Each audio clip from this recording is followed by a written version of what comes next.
Got a question here. How close do you set up on roosted birds in the morning, Chris? Well, it depends on, can I get into that roost can I get in close to the roost without them seeing me? And then with it all depends on the terrain. Most of the time, I'm trying to get within about 100 yards or so of that roost if I can get in close and not be seen. I know some people will set their blind and decoys right smack dab where the birds can literally sit up on the roost and look at the decoy spread. I know we've done that down in Mexico with you on Goulds. I usually will try to set up where maybe they can't quite see me from the roost, but as soon as they touch down on the field or wherever they're going to fly out, that's when they can see the decoys, and I want to be as close as I possibly can to that location, if that makes sense. Yeah, for sure. I mean, your reasoning for them not being able to see you off the limb is you want to be able to call to them. You want to be able to kind of create that situation of who's over there? Who what are they doing over there? I can't quite see them, which makes them come towards you in your direction. That's what you're pushing for there. A lot of times when I'll set up in view of them, it will be with the strutter decoy trying to elicit that, a gobbler's moved into your area and the gobbler's going to fly down, and or the hens may fly right to that gobbler. I've also had jakes and hens set up where I've set those up and a gobbler just sees that jake down there and they just, they can't handle it. I would say birds that are less pressured, you can get away with more of that, and you can be a little fancier and a little cuter. If you've got birds that are, very well seasoned, I would probably go with Chris's approach where they can't see your decoy spread, and they, because in essence they could just sit up on the limb because they see the hen decoys, they see a jake decoy, they see a whole flock of turkey decoys, whatever it may be, and they're like, I've played this game a lot, and I've heard a lot of different hunters. They don't think necessarily like that, but they know, and they're like, those birds, if they want to come to me, they're going to come over here, and if not, if they are over there, well, how come they're not moving? How come, I'm sure birds sit there and look at the decoys and go, something's not right with that. And so that's where the strategy of, being just out of sight comes in. Chris, that I played recently on Facebook, I played the video of a couple years ago. You were guiding for me down in Mexico for the Goulds, and you had two archers in the blind, and the bird comes in and the full strutter gets shot, and then you move and you had some bow issues, and then Jonathan, you're like, all right, Jonathan, you're up, and head shoots that one bird and literally just shoots his head off. That was such an awesome video. Yeah, no, it was fun. And I feel bad for the first hunter. He just got so flustered, but yeah, no, it can work. And that was a set where we were pretty darn close to the roost. So the birds, we were set actually in a spot where the birds could not physically see us, but we were just out of sight. And so as soon as they pitched out and hit the ground, now they can see the strutter. Because the other thing too that people need to keep in mind, and this kind of gets lost in translation a little bit, I think. People know that turkeys have great eyesight, but then people think, well, but they can't see at night. Okay, well, no, they don't.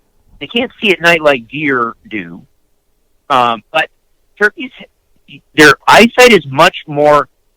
They have much better visual acuity on detail, and they have a much better ability at spotting movement, the slightest tiny movement, than humans. Okay, so they're better at those things than humans.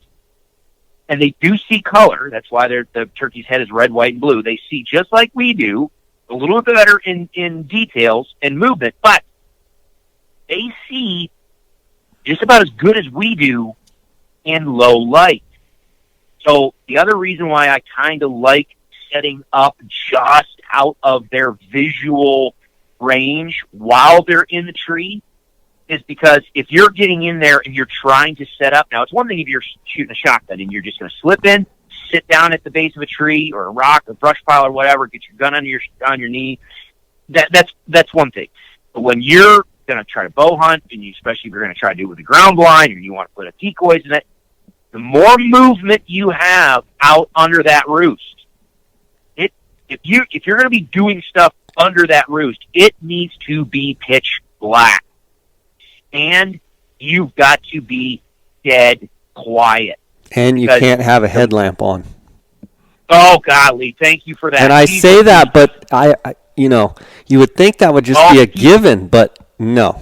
No, Jay. Don't spoil it, dang it. I'm going to have you on the podcast, and we're going to talk about some outfitter guide stuff. So don't. We're going to have some fun. But yes, dude, you nailed. Thank you. I completely didn't even think about it. Oh my gosh, do not have a headlamp on. Do not, and don't check your phone while you're out in the field because that goes wing, and that thing. Okay, the turkeys. Remember, they're up in the roost for safety. They pitch out and slide down in those fields and down to their flyout spot in places where they feel it's going to be safe. And if you're in there moving around in low light, they're going to see movement. They may not know what it is, but they're going to be able to see that kind of movement. And most turkey decoys are going to be of a darker color, especially if you're putting a strutter out there. So you're pulling that decoy out of a bag, and now all of a sudden there's a big black ball, and I can hear some weird sounds going on down there, and there's movement. The more they hear and the more they see something not quite right, I can't tell you how many times I think people end up not having the success in the morning hunts that they normally could see simply because the birds are like, that seemed a little sketchy going that way. We're going to pitch out and go the other way this morning. Just because they're just unsure of what all that noise and movement was down over where they generally pitch out. So there's been times, literally, that if I want to hunt a roost site the next morning, I will go out at midnight in the pitch middle of the night and put the ground blind out. And I might even put the decoys out in the middle of the night and then just slip out of there. And that way, if it's me, my friends, or my clients, we can just literally just slip. I'll have the trick chairs, everything in there. All we need to do is just walk right down to it, go right across, slip into the blind, and just be done. Just so that way I'm not creating disturbance under the roost in the morning and making a bunch of noise and shiny headlamps and everything else. My favorite is you get in and you're like, I'm telling clients, we're going to be really, really close. Like, we're right on them. I've got them pinned here. And I go, okay, this is your tree. Actually, before they get to the tree, I'll say, okay, I'm going to take you over to your tree. And when I stop, that's your tree. So just settle down right there and, get ready. And I'll point the direction you need to have your gun barrel. And I can't tell you how many times you get over there and they're breaking limbs, branches, getting their saws out and literally, I mean, we're 50 yards. So picture yourself up in the top of a tree, sitting on a limb. And literally you're just sitting up there. Here's Chris sitting up on a limb in the dark, and he does it every day of his life. So Chris is sitting up there, and all of a sudden can't see what's going on, but he hears a saw going off, and he hears branches breaking. Do you think that he's going to be like, I'm going to fly down there? No, he's going to fly the opposite direction. So sometimes when I always like to talk about deer hunting, coos deer specifically, act like they're going to shoot back at you. And guys are like, what? I'm like, yeah. Act like if they see you, they're going to shoot. So what do? You stay out of sight. Same thing with turkeys. If you act like they're up there at the top of the tree, and if you're in range, they can literally shoot you with a pellet gun in the side of the head. Just think of it like that. Or a paintball gun, slapping you in the side of the face. That might make you be a little more stealthy and kind of slide in and not have to flush your whole tree out and get it. I have guys literally come and they're cracking every branch and they're kicking out all the pine needles and they're kicking, just getting it all set. And then they lay their cushion down and then they go and then they sit on the cushion and the cushion goes Yeah, exactly. It's Cordura, or 600D Cordura, and you're going to be on rocks and branches, and They're they're trying to sliding it settle around. Yeah. Yeah. Like, yep, that's going to be on. And so again, we're totally blowing my pocket, but that's exactly. So meanwhile, you and I are sitting back there going, you know, the cartoon with the steam is coming out of our ears and our eyes are spinning. You're like, what are you doing? Yeah. What are you doing? This was all perfect. What are you doing? Quiet. Shut up. Quiet. Chris, one of the things you mentioned was turkey's eyesight, and they can see color, and you said red, white, and blue. And I know we've talked about it before, but since you mentioned it, I'm sure there's people that hear that and go, why does red, white, and blue have any significance at all? Can you explain that? Yeah, so they change color in their head to communicate different things. That's the whole point behind it. They are yes, they talk and they gobble and they yelp and cluck and all the other things, but just like we talk about elk stuff, a lot of their communication is also visual cues. That's why he struts. But that's also why the heads change color. That the color changes in their head can communicate different things, and so they can have their head go all red. They can have their head be a mix of their wattles are bright red. Their face, the sides of the face is just this beautiful sky blue, and then maybe their forehead is just as white can be. And then there's other times when the whole head just turns white. All those things mean different things. You can have a little controversy and discussion about what a white head means. At this moment, I am still convinced that a white head is displayed when a bird believes that he is the dominant bird in the group or in the area. Because you can see jakes have white heads. A red, white, and blue head, in my opinion, based on all of the research and based on all the observations, red, white, and blue seems to be that head combination where a bird is showing off and trying to attract attention. He's basically, it's a neutral, in my opinion, it's a neutral color scheme as it is communicating to other gobblers, but it is a color scheme that is meant to show off and attract the hens.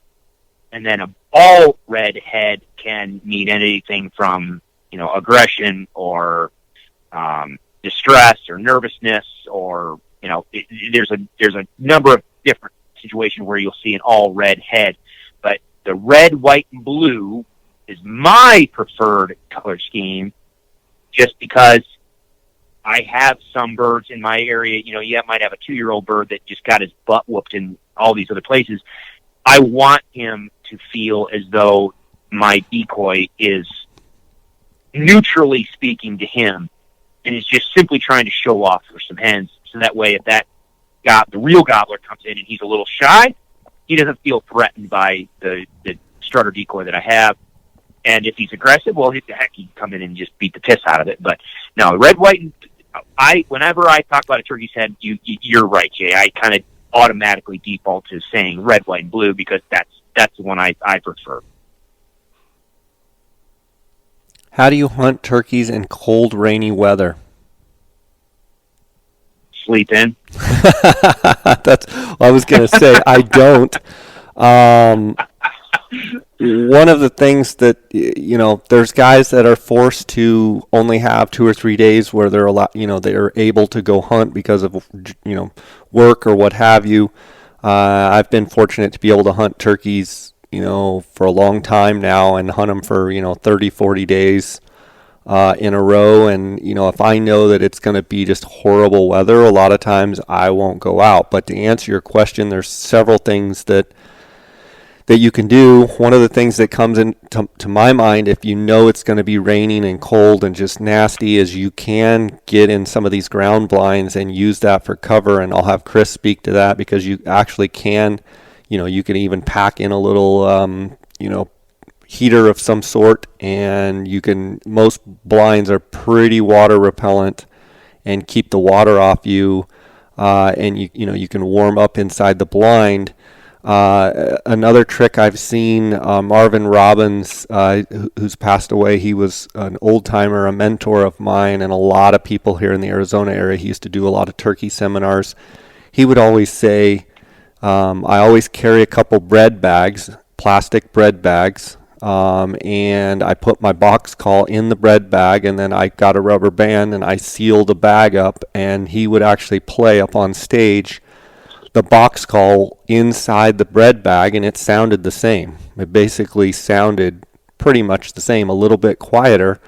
But he talked about hunting with a mutual friend, Joe Slayton, over in California, having a lot of rain over there, and the friction calls constantly being wet. He said it wasn't a problem because I would keep my box calls in a bread bag, and he talked about calling in a lot of turkeys right in rain with the box call in the plastic bag. And I think you could also take a bigger sheet of plastic and put it over the top of you, and you could play your pot and peg or slate calls, if you will, and keep those strikers dry, keep the surface dry. And then technology, they've even come out with wet boxes, so they've got material on it that actually box call sounds just fine and soaking wet. You can literally turn the sink on and completely submerge your call and pull it up, and it sounds pretty darn good. As well as there's pot and peg calls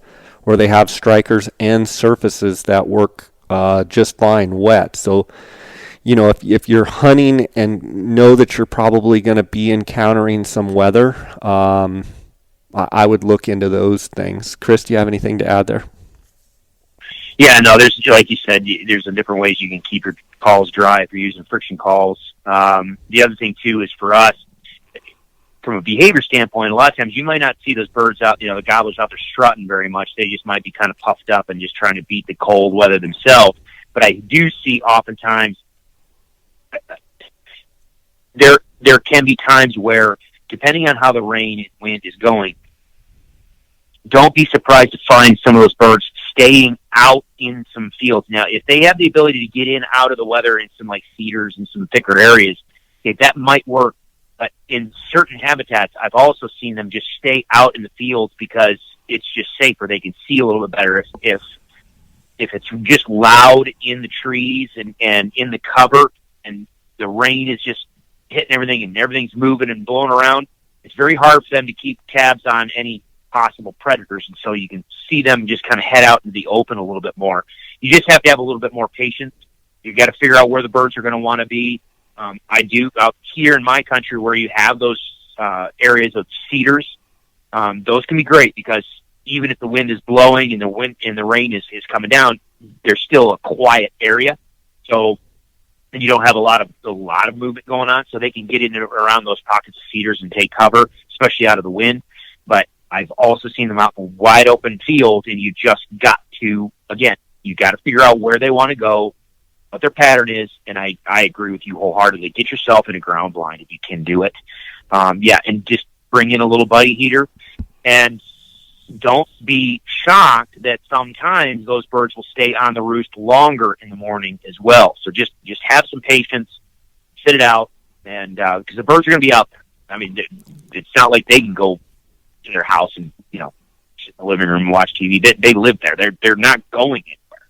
They just may be sucking up the miserable weather like you are, and they're just a little bit slower to respond to a call or move your way. I think you hit something there that I want to make sure that people understand is more times than not in rough weather, whether you have high winds, you have rain or snow, almost all the time, I've noticed that they will literally, just like Chris said, they'll stay on the limb. They'll stay roosted for a lot longer than what you think. I've had birds actually roosted before, have a 2-inch snowstorm overnight, 3-inch snowstorm, and you go there the next morning, you set up, and you don't hear anything, nothing, quiet as can be. And you sit there and you're like, I know they're here in the trees. It gets light, and you call, they don't answer, nothing, total, just zero. And so you kind of zip everything up, and you go and you get up and you look up, and they're literally roosted in the trees right where they were, and they're just, whether their head's under their wing or they're just going to be quiet and they're not gobbling. I've seen them do that in rain, I've seen them do it in wind, and I've seen them do it in snow. So keep that in mind. Will gobblers on the roost respond to a call after dark? This is from Blake B. Hunts. If so, what is the best call to use? Chris? Sometimes. There have been times when I've seen birds respond, after it's finally gone dark, but most of the time there's that little, it depends on when they fly up.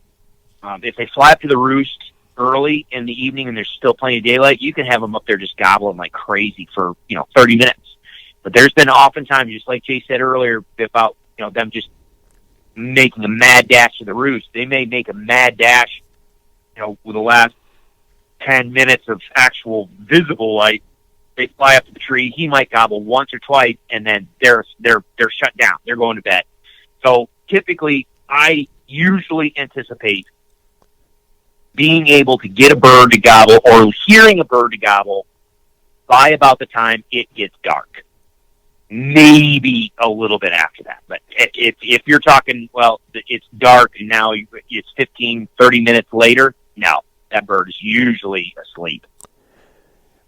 And one of the things that I like to do is I like to use the Coyote Howler. Primos makes the one that I've used for a long, long time. It's purple. It's a three-way. It's a peacock, coyote, and woodpecker, I think, all in one. I don't know what they call it, but it's purple. They've made it forever. Makes a real shrill coyote sound. And, to take this kind of a step further, is there a call to use? That's the call that I use the most for Goulds and the most for Merriams, and most of the hunting that I do is I do a Coyote Howl. Now, one of the things that you have to understand is when you do that, if you're too close to them and blow that call, if you're 50, 60, 70 yards from the birds, a lot of times it'll spook them because they think a coyote literally is underneath their tree, or they'll shut up. So at night, I'll use that a lot more than I would in the morning, because I don't care as long as they gobble. If I don't know they're there and I'm just prospecting and trying to find a bird, I'm pretty aggressive with my Coyote Howl. I'm just trying to get a bird to shock. As soon as he shocks, depending on how far away he is, if he's real close, I'm not going to make any more sound, and I'm going to let it get completely pitch black dark, and I'm going to slip out of there. If the bird is, half mile, 3/4 of a mile, or longer away, if I'm by myself, I'm going to try and get a lot closer to that bird and try it again and I'm trying to pinpoint exactly where that bird is. The most deadly combination of that is if you have someone with you, you either send that person in forward, advancing towards where you think the bird is gobbling. And what we normally do is, say we'll give it a 3-minute count or a 5-minute count, and then I'm going to hit that call, and you've moved steadily towards that direction, and then wait. When you get to your 3-minute count, sit there and wait. I'm going to call, and so that person then can pinpoint where that bird is. Or I'll do the opposite. I'll have the person stay where we just were and Coyote Howl once I get in there closer. And sometimes we'll be able to say, okay, and do it every 3 minutes. And then so the person can advance up. And I mean, you can literally get it's really close where with your binoculars, you can actually spot the bird gobbling. So in essence, I'm back coyote howling every 3 minutes, and Chris is beelining towards the sound. Then he's counting in his head 3 minutes, and then he's going to stop, listen. I hit the call again. Okay, the bird's still another 400 yards away. He's counting to 3. I'm counting to 3 minutes in my head. We get to that 3-minute period. Boom, he hits it again, and I hit it again, and Chris has the bird pinpointed at 115 yards.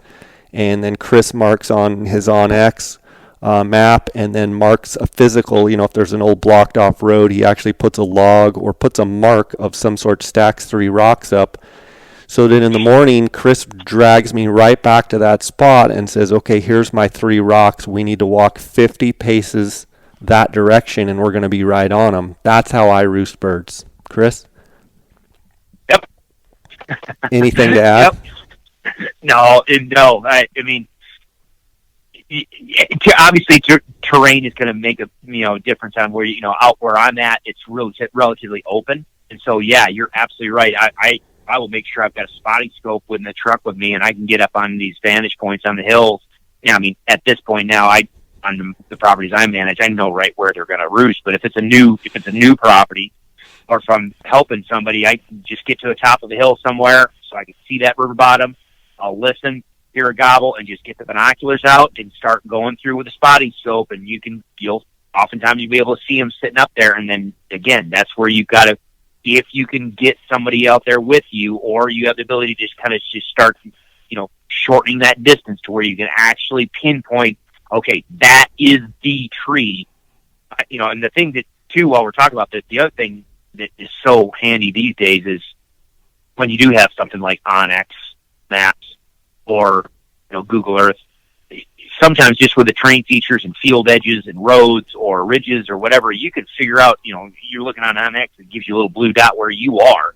You can sit there and say, "Oh, that's where I think that bird is," and "Oh, there's a field line," or "Oh, this is where the ridge is," and "Oh, that's where the road goes around." "Oh, I can go here," and it really can help pinpoint the location of that bird, and then also how you're going to get in on that bird the next morning. Yeah, and one thing to add there that I've been doing with specifically with the OnX, and it's the same with an aerial view that you have on, if you're using Google Earth or OnX Maps, whatever. I use OnX, but when the scenario where Chris is coyote howling and I'm moving closer and a gobbler's a long ways away, Chris is still coyote howling, and we're either by our watch or counting every 3 minutes, and he's calling and I'm getting closer and closer. When I finally get pretty darn close, but maybe it's gotten dark enough where he's just not answering anymore, but I can still see a little bit where there's still, I can see, okay, there's on that next ridge, there's an actual point that comes down and there's a canyon there. I'll actually open up my OnX and I'll look at the aerial and the topo, and I'll mark my position where I'm at there, where I'm, so I don't have the bird like necessarily roosted and know the tree, but I'll mark where I'm at, then I'll point and touch the screen with how you can on OnX, and I'll point to where I think the bird is, and I'll mark it. Then I'll pull out, and then when Chris and I get back together or we get back to camp, I can say, well, I marked the last place where I heard him, and this is from my estimation across this canyon on that ridge. This is where I think he is. Well, we get back to camp and we're looking at the map a little bit better. We're like, well, geez, on the other side of the canyon on that ridge is a blocked off forest road, and we can actually park over here, walk that ridge top, and we'll be right across from the mark that you put on the map, and that will put us within 100 or 200 yards of that bird.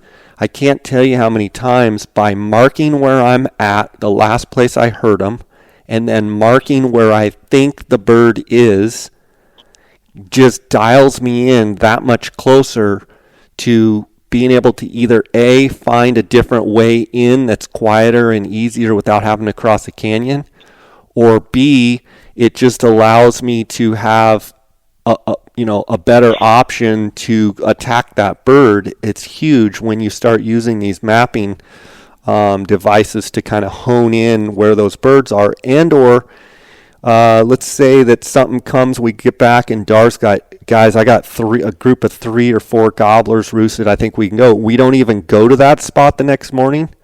Well, that afternoon or during the next day, I can go over on that side of the ridge and go, okay, those birds were roosted somewhere right here, and I can look around and I'm like, oh, there's tracks all over right here. Yeah, this is exactly where they must have been. It's just good to keep a journal or a log on your map of where you hear turkeys and where you hear them roosted. Thank the sponsors of the podcast. I want to thank GoHunt.com. Cody Nelson, my friend of 20 plus years. I call him the glassing guru, the optics authority. He's the optics manager at GoHunt.com. If you guys have any optics needs at all, whether it be binoculars, spotting scopes, rifle scopes, tripods, anything to do with glassing, give the glassing guru a call. You can reach Cody at 702-847-8747. That's extension 2.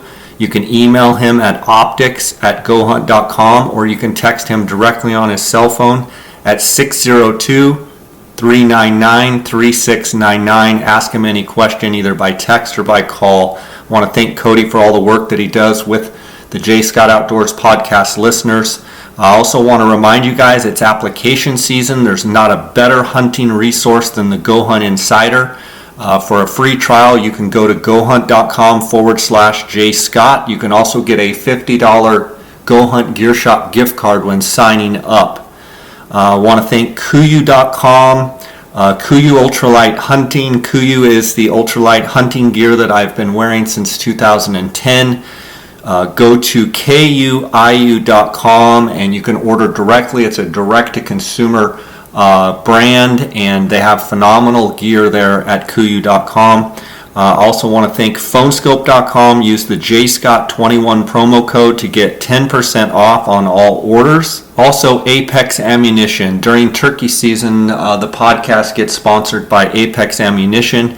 Go to apexmunition.com. It's the home of the TSS, the Tungsten Super Shot. It's the best turkey loads on the market. Go to apexmunition.com. Guys, thanks for listening to the podcast.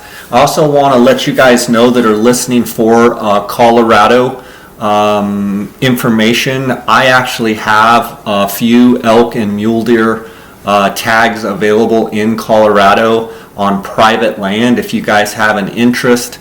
Also doing an elk bear archery combo.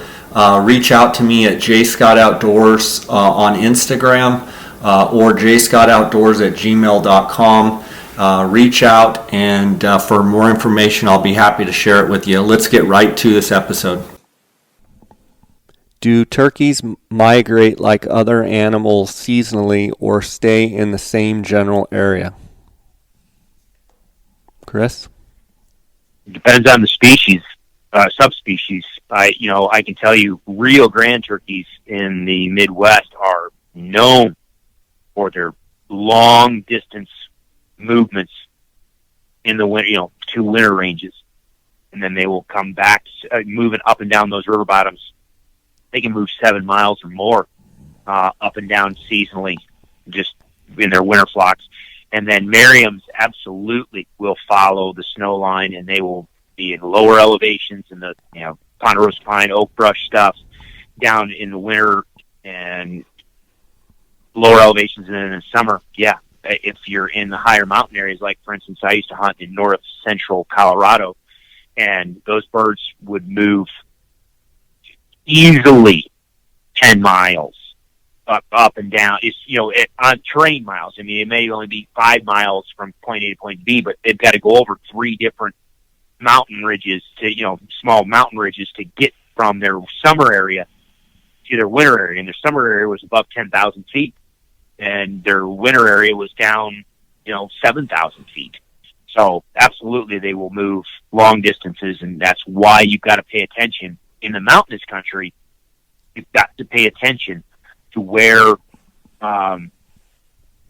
that snow line is. And then I tell people all the time, if you're going to come out to Nebraska or Kansas and you're going to hunt turkeys, you've got to pay attention. If you're out goose hunting, and I talk about this in eastern Colorado, people all the time will be out waterfowl hunting, goose hunting, and duck hunting in the winter in the eastern part of Colorado, and they see a big winter flock of Rios, and they're like, dude, this is going to be awesome. So they go and get permission from the landowner to be able to turkey hunt there the next spring. It's a limited draw unit, so they go put in for the limited draw tag.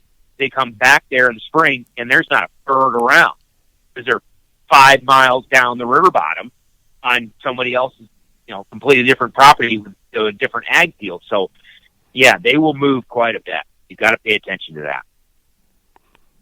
Chris, we've got the next question of decoys and decoy positioning, decoy setups. The can of worms has been opened. What do you think are they just wanting us to just go, okay, here's everything about decoy, because we can, I guess, but was there any more to that question? Nope. Oh, okay. I mean, I don't know. I mean, Decoy layout suggestions and tips. good describe. I literally have on the turkey module an entire video series on that discussion. You could talk about that for a couple hours because there are changes. I changed my decoy setup depending on the season.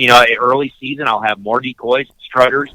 As we start moving into the middle part of the season, I might just ditch the strutter altogether and just go with the Jake and a couple hens.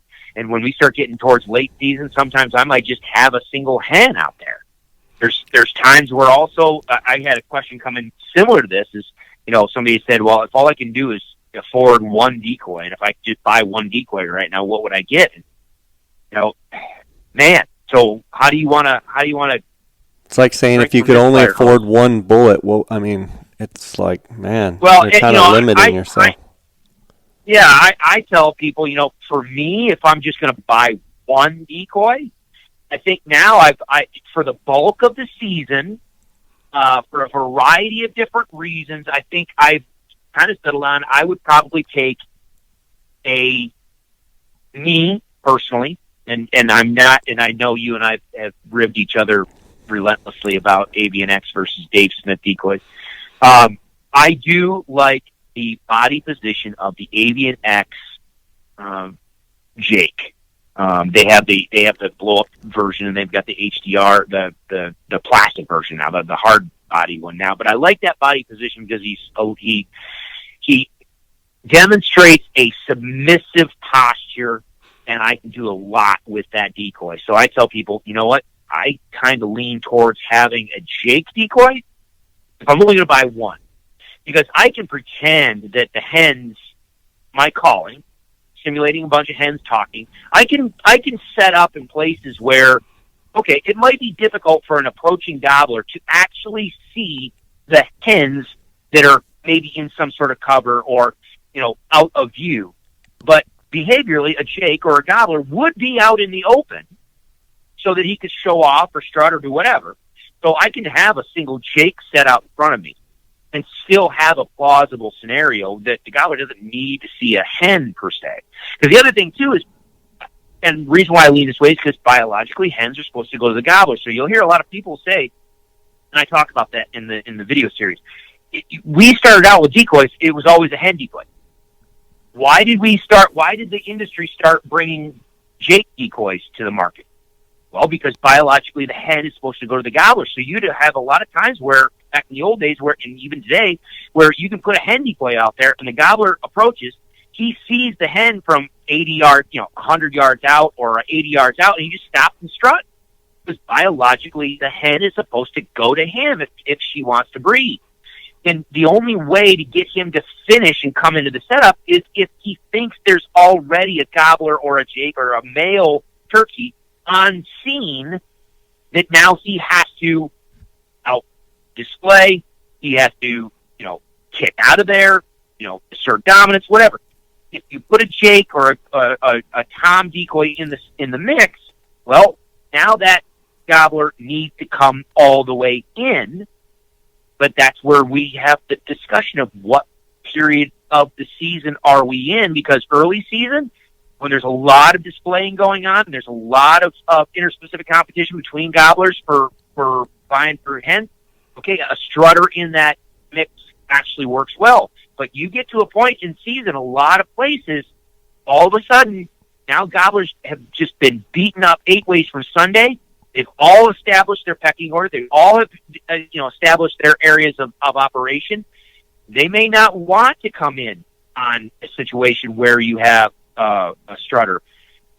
So, I talk about the whipping boy setup where I put a little of everything out there. But what are your thoughts? How do you want to tackle that? Well, I think let's break it down you talk about early season, mid-season, late season. Let's just start with early season. I'm gonna say that in early season, a strutter decoy, if I could only choose one, I'd probably take a Dave Smith strutter decoy. I'd put the full tail fan. Agreed.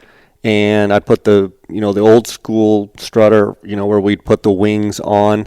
Now they're making, I just got the new one, they make it with the wings already, and they actually painted up my Merriam's and Gould's color, so it's got a little more white on it. Early season, nice. I'm going to use a strutter decoy. The one thing that I am reluctant to tell people to use a strutter decoy is if you're hunting on public land, I don't recommend it because you could get yourself shot.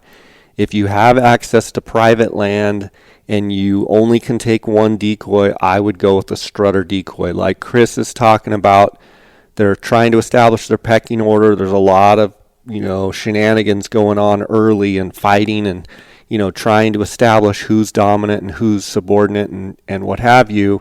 That's where strutter early season, they just come unglued and they come and they want to fight. Agreed. And Chris agrees with that. So I guess if you're only going to bring one, right. If you have the ability to have multiple, then that's where I talk about my whipping boy setup, to where you have the strutter you have a strutter out there, you have a Jake, and then you've got a couple hens. Or you don't even have to have hens, in my opinion. I think they go a long way in helping. Because you're making the sound of hens, and then they see the males, and they assume the hens are there. So you're saying you don't even have to have the hens, but correct me if I'm wrong, early season, you're more likely to have hens, strutter, and Jake. In essence, the whole flock out there. Much better results early season than, say, late season with the whole flock out there. Correct. And there's times I'll have 8 to 10 decoys out. Right. I might have, the whole enchilada out there. But exactly. Let's talk about your whipping boy setup, because I love the scenario of giving the gobbler a choice. So talk about that. Yeah. So basically, I'm going to have. You never know what gobbler you're going to have coming in, and so you can have the lovers, you can have the fighters. It's just like anything. And there's some birds that they don't want to engage a strutter. They don't want to engage another tom. But quite honestly, they would love the opportunity to beat up on a Jake, or maybe they just want to come in and show off and just test the waters a little bit. So I always will put a early season, right? Put a strutter where I think I'm going to take the shot. And usually with my clients, and just like what we did down in Mexico, most of the time, especially with the ground blind, at 10 yards in front of the ground blind, smack dab. Now that's with archery. If I've got a shotgun hunter, then a lot of times I'll just go ahead and put it at 20, because I know the shotgun pattern is probably going to be a little bit better rather than having it so stupidly close. But with an archery, I'll set it up 10 yards. I'll put the strutter exactly where I think the best location is for that hunter shooter to take the shot. But if the gobbler does not want to come into the strutter, I will take and put a Jake decoy, usually 5 to 7 yards back behind it, further away from the blind, and then off to the side, left or right of that strutter, where that shooter can also get a shot. So if the bird wants to come straight into the strutter, great. I'm going to put him right where I want him. But if he doesn't want to come to the strutter and he wants to come to the Jake, I also put him right where I know that the shooter can take a shot, but now, and it's still at a fixed range, so like 15 yards. But I'm going to, and then with the hens, I'm going to spread out my set, and I'm going to have the hens spread out no closer than probably about 5 to 7 steps between each of them. Most of the time I'm doing 7 to 10 or 15 steps between the hens. I want space around those decoys because, turkeys generally are spaced out a little bit when they're feeding and just milling around.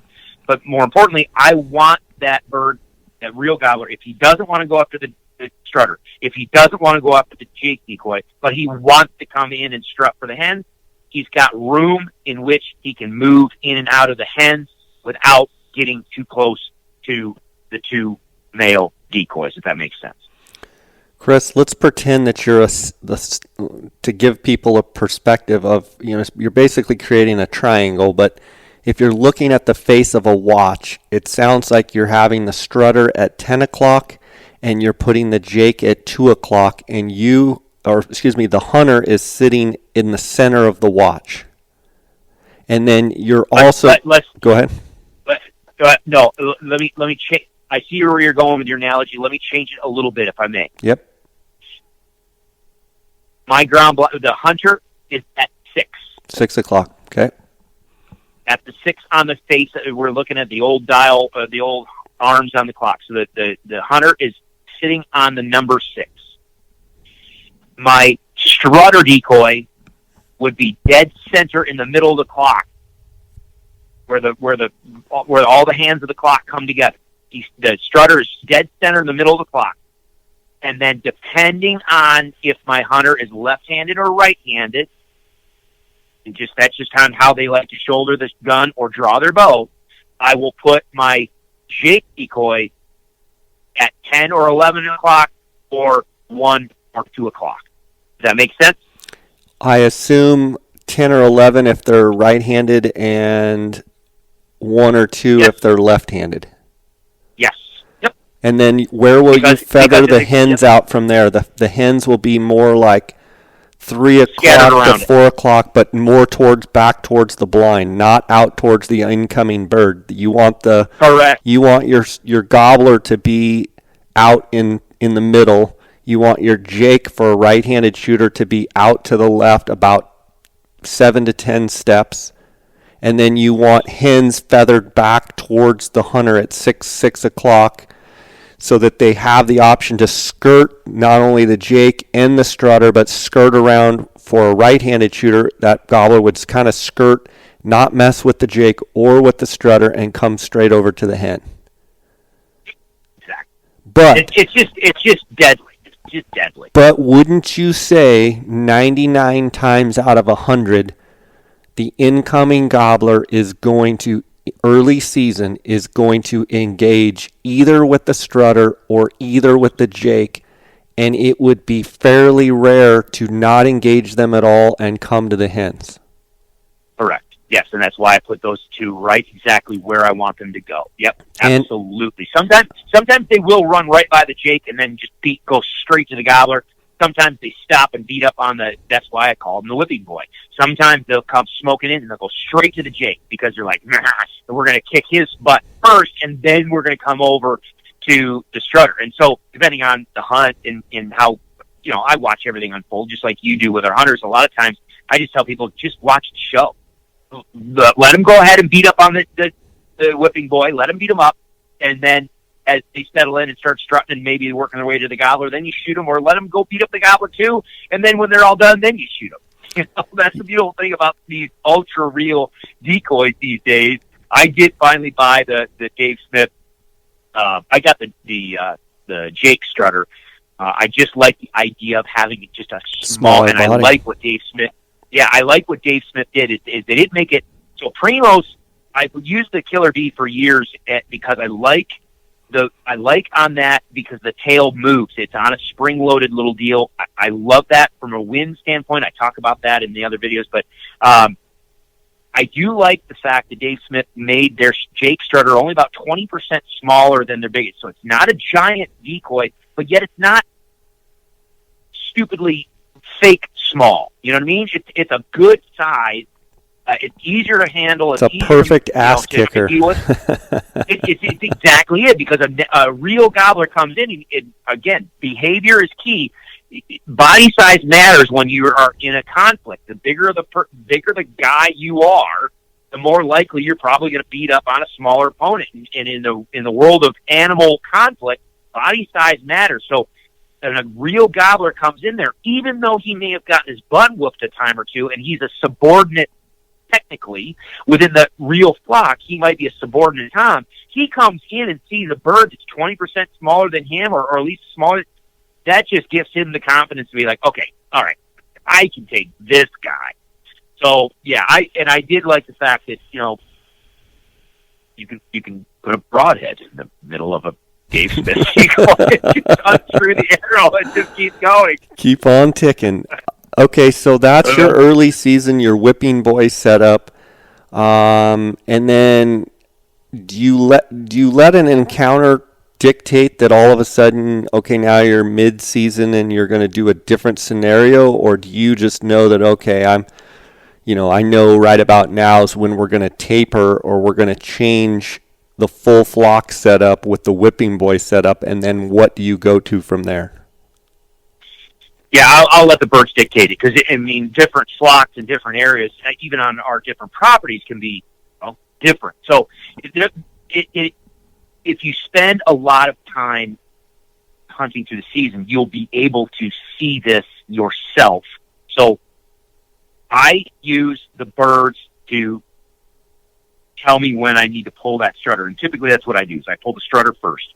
A lot of times what you'll see is all of a sudden those birds will want to come in, but then they just drip. They just hang out. They hang towards the back side of the decoys, or they stay out there 50, 60 yards and they strut, they gobble, strut, gobble, strut, and gobble, and then they just kind of fold up their wings and they'll be like, oh, well, I guess that guy's already got those hens. I'm just going to keep moving on and I'll go find somebody else, because they don't want to fight anymore. If I see that, that's when I'm like, okay, yanking the strutter. And sometimes I'll do that while I'm hunting. So in the morning we'll have the setup, get the strutter out there. The birds just show a tendency not to want to come into the spread.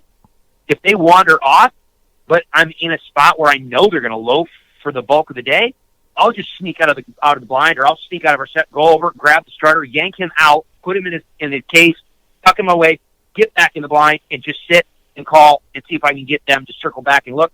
Sometimes just yanking that strutter out is what they're like, oh, okay, well, now I don't have to worry about that fight. Maybe I'll come in. I let the birds tell me that, but generally speaking, by the time you're somewhere in that second week of season, that's kind of when I start look. And I say season because most states time their hunting seasons to coexist with how the birds are cycling behaviorally in their reproductive cycle. So in general, most states start their seasons when turkeys are busting up out of the winter flocks, when they're starting to show off, when they start, the gobblers are showing interest of hens, and the hens are showing interest with gobblers. And so by that behavioral cycle, about 2 weeks into most seasons is when I see that, okay, we might start needing to go ahead and removing this strutter out of here and just putting a jake out there. And then from there, I just keep going from that point on and watching the behavior of the toms. Once it starts getting looking like where the toms are just looking for those lone hens or just hens by themselves, I'll yank the strutter. I'll yank the jake out of it altogether and just run a couple of hens. And typically I'll run a couple of hens only because, if my opinion, and this has been my experience, if I just run a single hen, and I still do from time to time, if I just run a single hen, I get gobblers that want to hang up. But if I have like an upright hen or a semi-upright hen and then maybe a couple feeding hens off to the side, it seems as though I don't get as many hang-ups because this is just nothing but conjecture on my part, but behaviorally, it would make sense that there's a couple hens hanging together that maybe that one hen doesn't want to leave the other two hens there, and so they're just kind of loosely aggregated to there to where it encourages the bird to come a little bit closer. But if I'm getting late season, I'm having those hens spread out pretty good. I'm not having them all clustered per se, but I just let the birds dictate what I do with my decoy spread. But in general, as the season progresses, I'm removing toms out of my spread.